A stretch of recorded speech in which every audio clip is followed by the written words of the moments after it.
Welcome back, everybody, and Happy New Year. It is a great day. We're looking here. It's almost January 7th. And so what's been happening? We're right now past the winter meetings, and we're into the off season of Major League Baseball. So right now, we're cooking up a few things here on the hot stove with 2020. We're looking in the rearview mirror of that ugly, ugly year and looking forward to maybe a season with 162 games. So let's get things warmed up on the stove and mix up some pancake mix and get ready to get some cooking done. You're listening to Baseball Biz, and you can find us on iHeartRadio, Pandora, Podcast, Google, Amazon, Stitcher, and the world. I'm Mark Herbert, your host, and with none other than Mr. Brandon Noe, my co-host from @SportsBlitzPod. How you doing, Brandon? I'm pretty good, Mark. How about you? Pretty good, man. Pretty good. It's getting ready to serve up some baseball flapjacks, man. I mean, let's get those gourmet meals going on and seeing what's been cooking. Which teams are out there serving up, and what's happening, Brandon? Well, it's been a bit of a slow roast, so to say. Not a whole lot. The big names haven't done anything yet. In the past couple days, we've had Robbie Grossman sign a 2-year deal with the Tigers. Blake Treinen, a 2-year contract with Robbie Grossman was with the Tigers. Blake Treinen was a 2-year deal with the Dodgers. He re-signs there. Kurt Casale, he signs a 1-year contract with the San Francisco Giants, going over there from the Reds. And going back to Christmas Eve, Josh Bell got an early Christmas present from the Pirates as they traded him to Washington for right-handed pitcher Will Crowe and minor league righty Eddie Yean. The Phillies acquired lefty Jose Alvarado from the Rays, while the Phillies sent Garrett Clevenger, a lefty, to the Dodgers, and the Dodgers sent infielder Dylan Paulson and a player to be named later to the Rays in a 3-team trade. Darvish and catcher Victor Caratini and cash considerations were traded from the Cubs to the San Diego Padres for righty Zach Davies, minor league shortstops Reginald Preciado and Yisan Santana, and minor league outfielders Ismael Mena and Owen Casey, however you say it. And staying with the Padres, they signed Korean infielder Ha-Seong Kim to a 4-year, $28 million deal. He played with the KBO Heroes in the KBO, the Korean baseball organization. He primarily plays shortstop and third base, which is a little bit of a dilemma for the Padres as Machado and Tatis are there. And last year he hit .306 with 30 homers, 109 RBIs, 111 runs scored, with 23 stolen bases. Wow. I love the KBO. I think only got 10 teams, but that's Kim coming along, man. It's seeing him switch over to the Padres. And one thing I didn't mention at the head of this, we are going to do a Padres profile. So you brought up, a lot of the trades in the last week, or at least since around Christmas, have all been about the Padres. There's so much activity just there. It's been mind-numbing. Yeah, they're a team that was doing really good last year. They expected to go on a playoff run last year. They did a little bit, but they were eliminated by the Dodgers. And this year, they're loading up even more to try to make a deeper playoff run and maybe eliminate the Dodgers and end up winning the World Series. Well, first off, as a Rays fan, I saw this coming. A lot of us did, simply because Mr. Neander made it very clear. Hey, guys, if you're interested in Blake Snell, we've got him. Here he is. And this guy has done so much for the Rays. It was difficult as a fan to see that happen. But it wasn't surprising. One, because Neander said it, and two, it's really how the Rays operate. Yeah, it's something we all knew was coming one day. Even Snell said he knew it was going to come one day, but we didn't expect it to be right now. Of course, they have the excuse of the pandemic to, cry poor with their finances and end up moving him for more prospects. One of our favorite players of the Rays prospects. They should retire a banner hanging in the rafters for that. But, good for him. He goes to an organization that's really, they're showing right now that they're going all in to win a World Series. Absolutely. These guys have opened up the checkbook and they're moving. I mean, and Snell, let's look at him. I mean, yes, you can say pandemic. Yes, you can say limited season, but he still made it to that World Series for this year. And not only that, he was looking like Cy Young. He was looking like Cy Young Snell. He wasn't looking like the Snell who was kind of having difficulty here before. He was really stepping up, and there's a great value to what he was delivering for the Rays. And we all gagged, with him being pulled in in the World Series, but he has so much potential. But the other part of that is what they are paying him. They've been paying him beans. They've got him on contract for I think 3 more years, and the Rays they did, and paying him virtually nothing. So I mean that was a heck of a deal for the Padres. Yeah, and he had $39 million remaining, and in 21 he was owed 10 and a half, 12 and a half in 22, and then 16 million in 2023. So that's really a bargain for what he brings to the table. I mean, that's outstanding. And you look at the player. I know you pulled together some stats on him, and one of them, what you were looking at is just how he was doing as far as the number of pitches he was throwing, and a lot of that, if you're assessing his ability, you can't say how he'll do in later innings because he doesn't get to play them. I mean, Cash's analytics say, guess what? You really shouldn't be seeing the same batters 3 times. Yeah, RJ Anderson of CBS Sports, he wrote an article and I sent it to you, and it was a really good read where he graded the trade. And he put the stats. Snell, he went 4-2 with 3.24 ERA and 11 starts, and 2-2, 3.03 ERA and 6 starts in the playoffs. But the biggest question on the Padres side is that he's averaged fewer than 5 innings per start across the last 2 seasons, and that comes down to multiple things that we've seen over the past couple of years is efficiency. We've harped on that a million times, it seems, with the Rays, and also with them not wanting them to see the lineup a third time around. And during that span, he's recorded nearly twice as many starts in which he's thrown fewer than 80 pitches, which is 13 starts, as starts in which he's thrown more than 100 pitches, which is 8. I mean, that's outstanding. It really is. I mean, with what the limitation of availability of the mound, if you will.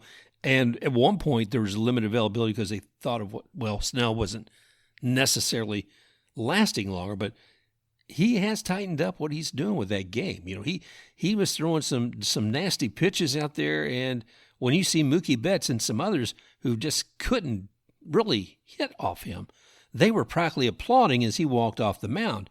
So this is a great addition to the Padres because we're looking at a team with the Padres who have the Dodgers, in the same division with them, same conference. And what's happening with that is, how do you fight them off? So it looks like somebody's trying to do that. Yeah, and you got a good pitcher on your hands when one of the best offenses in baseball in the Dodgers is being shut down, and then when they pull them early, they're literally applauding and saying, hey, we can win this game now. So you got a pretty good pitcher on your hands when that happens.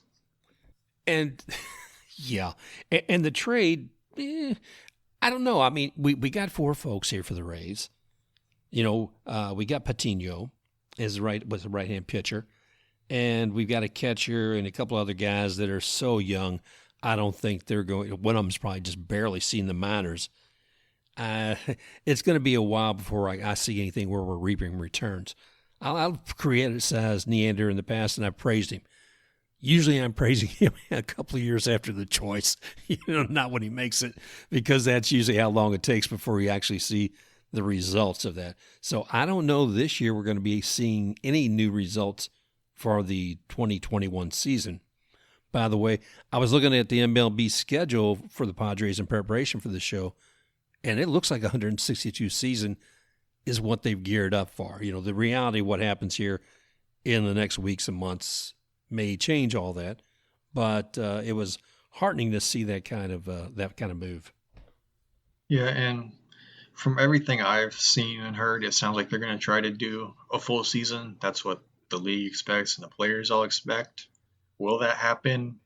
I don't know, but we should find out sometime soon because we're, a month away roughly from camps opening up. And we know how much Major League Baseball likes to drag their feet on pretty big decisions. So No.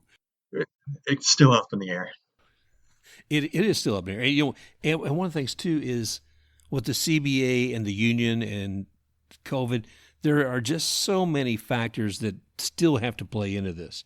But bouncing back to where like I do so many times, coming back to where we were talking about with Snell and the trade, it'll be interesting to see over the years what comes from that. So I think the Padres got a good deal on this. Some would say the Rays did, but hey, the best thing is while we did lose a high-paid pitcher, he was not really a high-paid pitcher at all when you look at what's happened out there in the marketplace.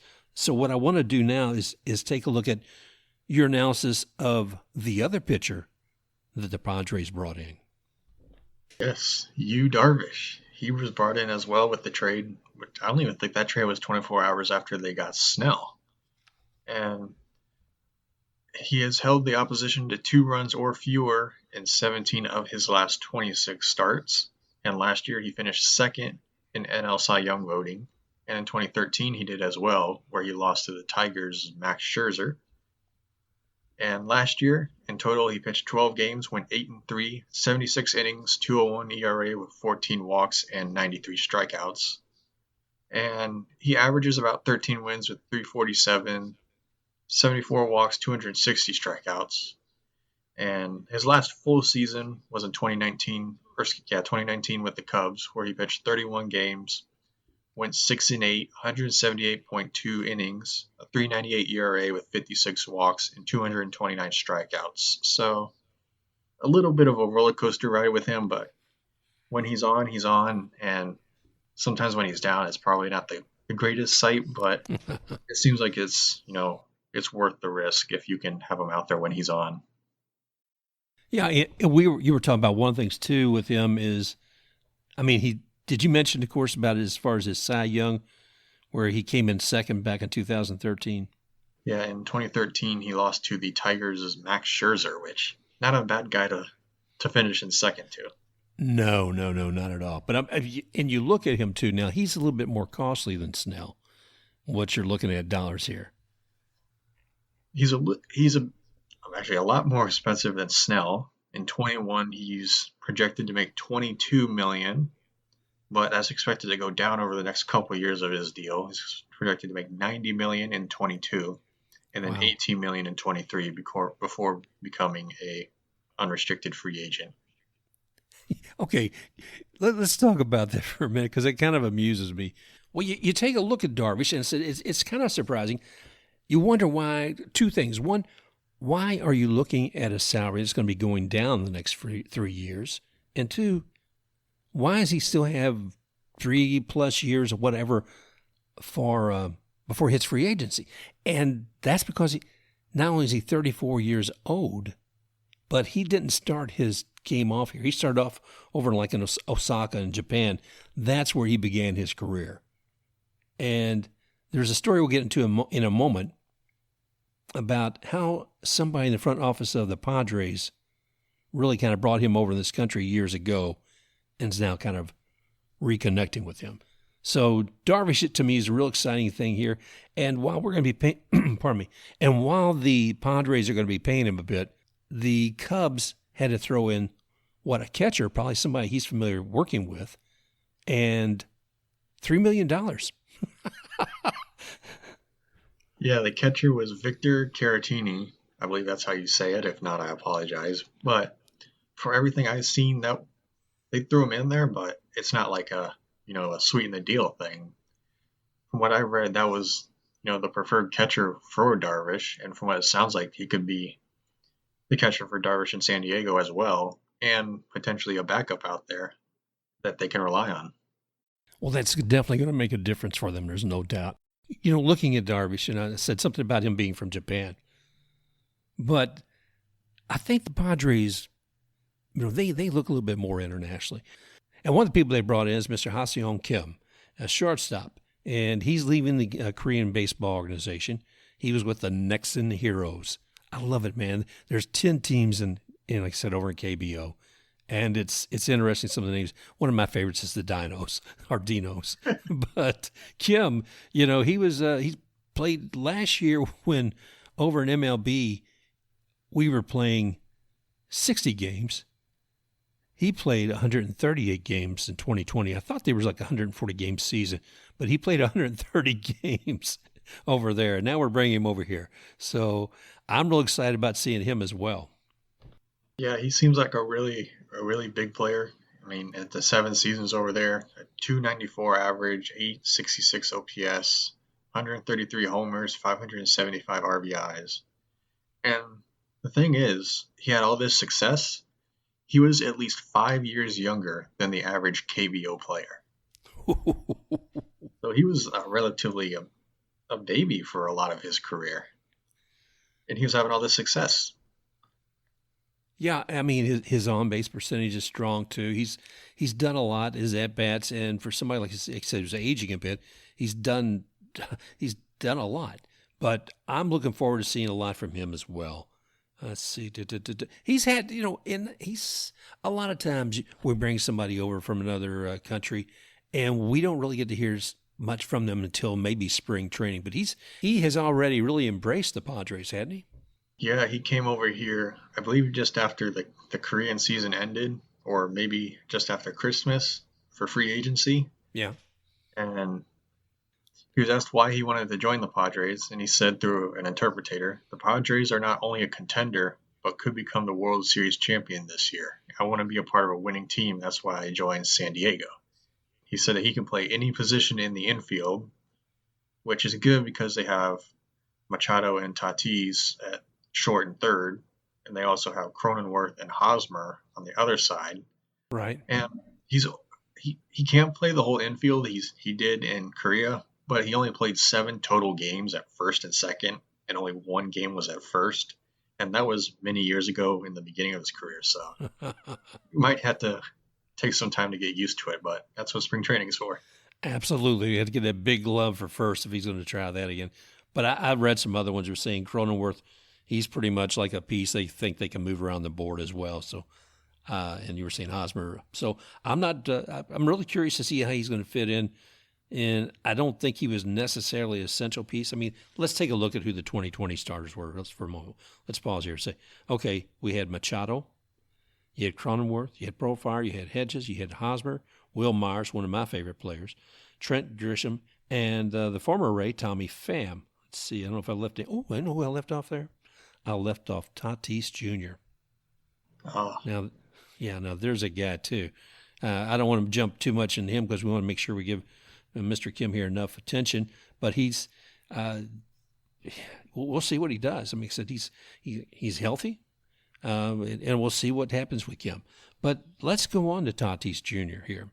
Now, here's a young man who is explosive and is also very fun to watch.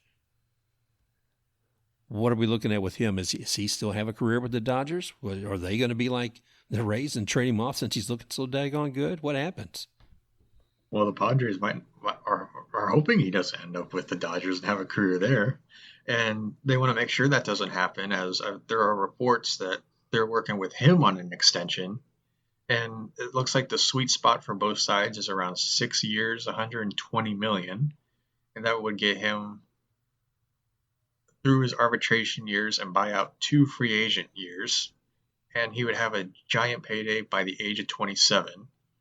And he's only 22, and he could sign an over $100 million deal and cash in on another big deal in another few years when he's around 27, 28 years. So this is a guy that looks like he's going to be around for a while. And if he plays the way he's played, and he hasn't played a full major league season, technically. He's only played 143 games, and they're already talking about giving him a massive payday. That's how special he is. Oh, yeah. I don't think they'll be trading him to the Dodgers if they're throwing that kind of money at him. So that's going to be outstanding to see Tatis Jr. there as well. Go ahead. I left this out, but last year in 2020, he finished 4th in the NL MVP voting. So they might even have a future MVP winner on their hands as well. I can definitely see that coming. So we look forward to that as well. I think the Padres are really going to be the team to watch next year. They've got a hard road to climb against the Dodgers throughout the entire season. But let's take it a little deeper into the Padres and kind of do a profile here. I see that, last year in the National League West, they didn't do too bad. They had a 37-23 record. And, for 60 games, it gave them a 6-17 record. If you take that across all the rest of them in the National League, none of the other ones who won the other divisions came close to that. They were all like in the 500s. So as a second-place team in the National League West, they performed pretty good.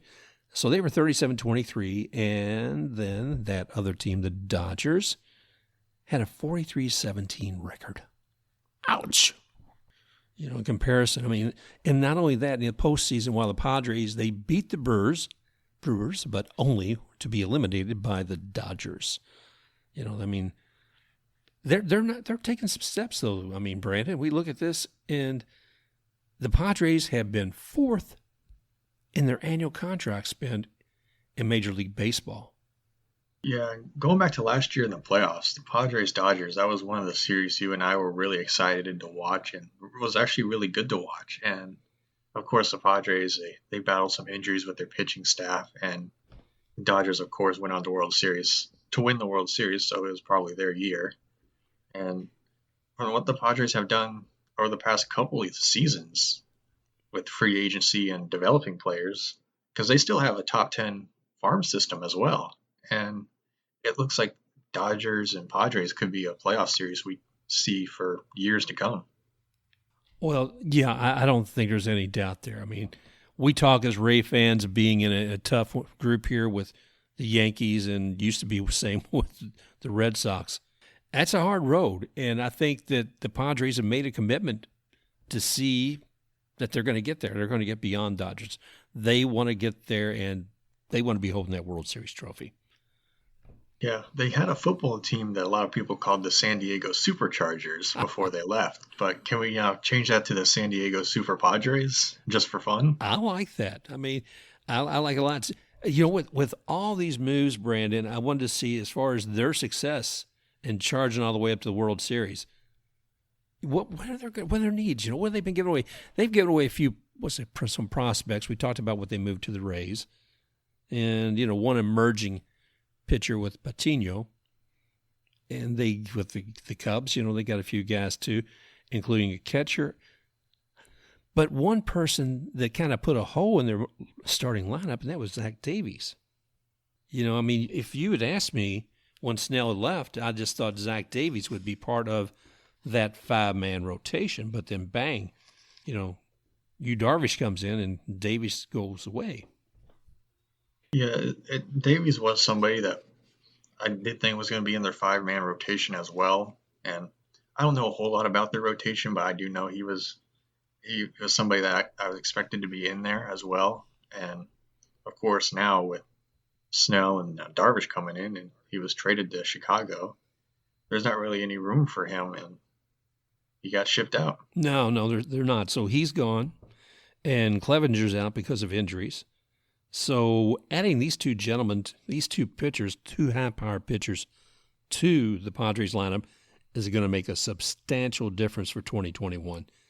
And I don't think they're necessarily going to get Mike Clevenger back this year, but if they had him in there as well, I think it would be disastrous for any team facing the Padres.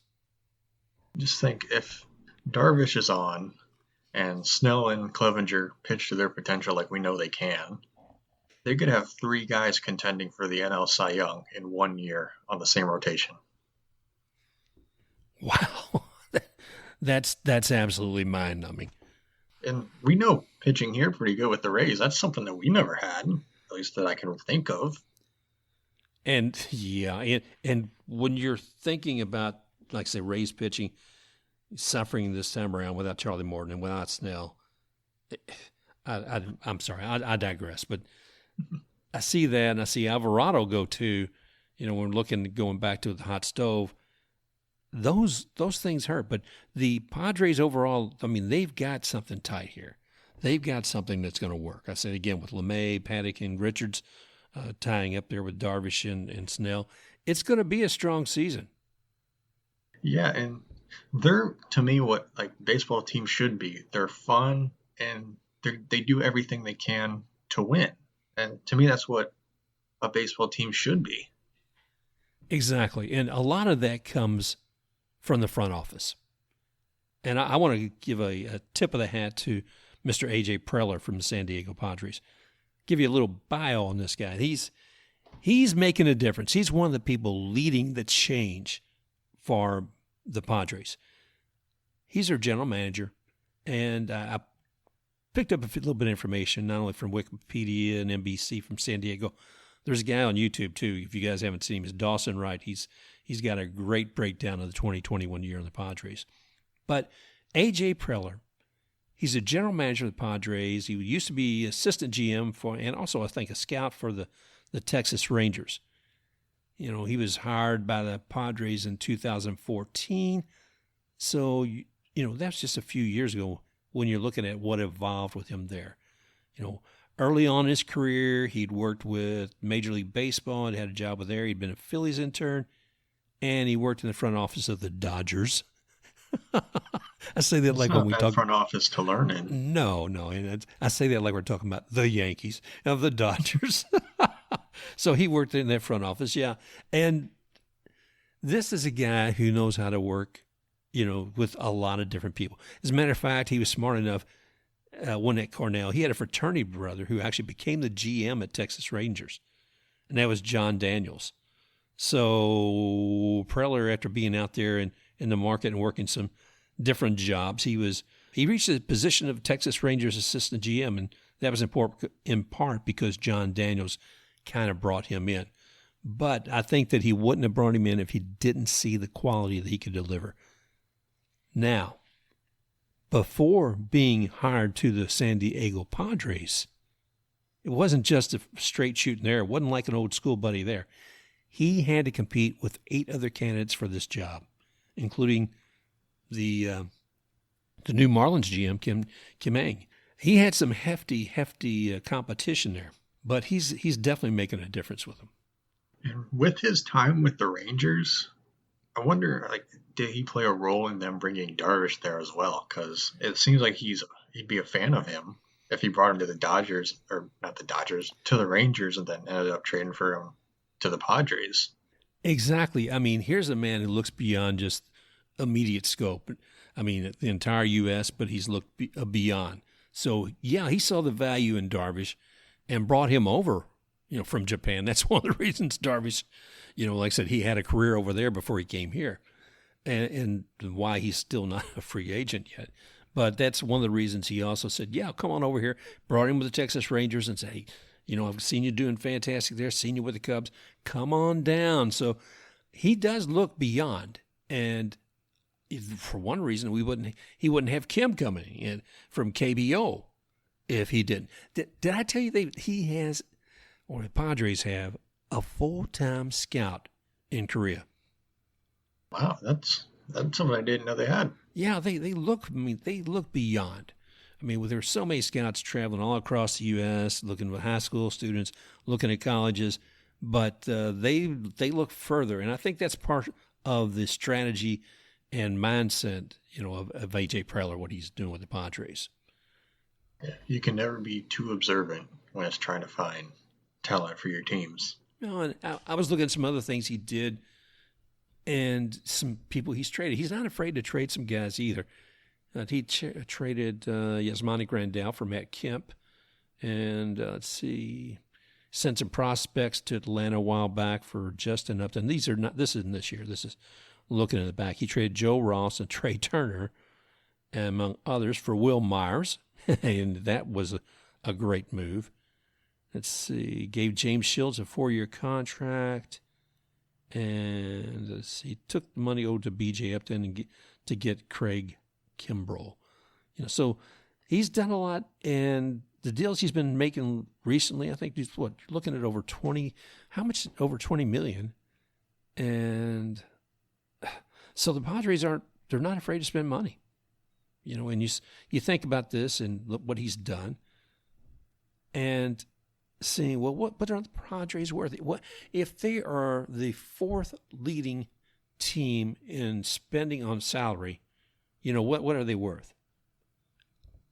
And you were kind enough to pull up some stuff from Forbes and looking at, let's see, who was the owners? Ron Fowler and Peter Seidler. They bought the team in 2012 for $600 million. Team value, calculated in a report by Forbes in April 2020, has the value of the team at $1.45 billion. $600 million to $1.45 billion. And that's just, in 9 years. Would you like to get that kind of return on any money you put in the bank? Oh, I would in a heartbeat. So there you go, friends. And while we're talking about, yes, last year was a difficult year for everybody in Major League Baseball, the Padres still have, the owners have a team that is well worth $1.45 billion.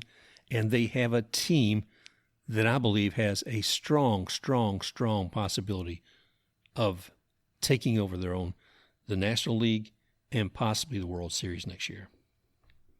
Yeah, this is a franchise I really want to start to follow more now as we've done more research over the past couple days. Not only because they're a fun, entertaining team and they do everything they can to win, but they're not afraid to go out there and shoot their shot at guys. If it works out, it works out. If it doesn't, it doesn't. And they spend the money. They're not afraid to, and they make about $300 million, I believe, roughly a year, and they spend a good amount of that money trying to make the team better. And of course, they get a lot of that from their TV deal, which I saw is one of the more lucrative deals. I believe they average about $50 million a year just for the rights to air the games. So they get a lot of interest, and they're not afraid to go out there and spend money to try and win games. Yeah, and that makes all the difference. Looking at that same report saying their gate receipts, and I'm sure this was like 2019, was $63 million, and their revenue per fan was $54. As you were pointing out, with that kind of the strength they did with the media deal is huge. So I'm glad to see them thriving. I'm glad to see that is a team that is participating with not only the future and prospects, but a team that's right now going to have some players right now that are going to make a difference. But those trades have been huge, and we've talked before about the ceilings for salaries, but I don't think we've talked much about the basement, or maybe just the floor. I think the Rays are in the basement, and maybe a few others. Is there something below the basement? I don't know, but their willingness to save to the point of what's going to happen. I don't think many or any teams intentionally tank a season to get better prospects the next year. I'm sure it can be part of an equation, but I don't think any of them are that bad. But you look at this year, though, the Rays and maybe even bigger, the Cubs have done great big salary dumps. Yeah, trading Darvish, who made $20 million, that's a contract, even though the Cubs say that they're, doing everything they can to keep their window open, and their GM came out and said a few weeks ago, I believe, that they don't want to be one of those teams at the end of their window that have no talent left. They want to keep on going, like what the Yankees did. And, that's something I believe they can do, even though it does look like it is a salary dump. But Darvish is an older guy. I don't think he's really considered part of their core. And the Rays, they just dump money because they say that they're one of the poor organizations, which they are in major league standards. But we can get into this at a deeper time. But no, I'm with you. We can do a lot deeper on this, and not just on the Rays. But one of the things that we kind of talked about before too is one of the MLB strategies. You wonder if they are going to set a salary, floor. And that could actually change the nature of some of this game. It could make it more exciting for a lot of people. Not just that, but and I think the collective bargaining agreement this year may have some impact on that. But I don't know.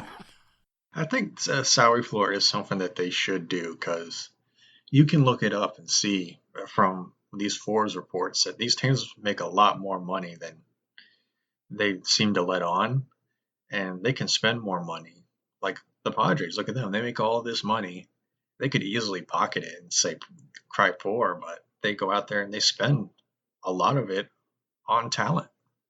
If they could spread that out throughout more teams in the league, I think it would make it more fun and more interesting, and teams like the Rays could keep their talent around longer.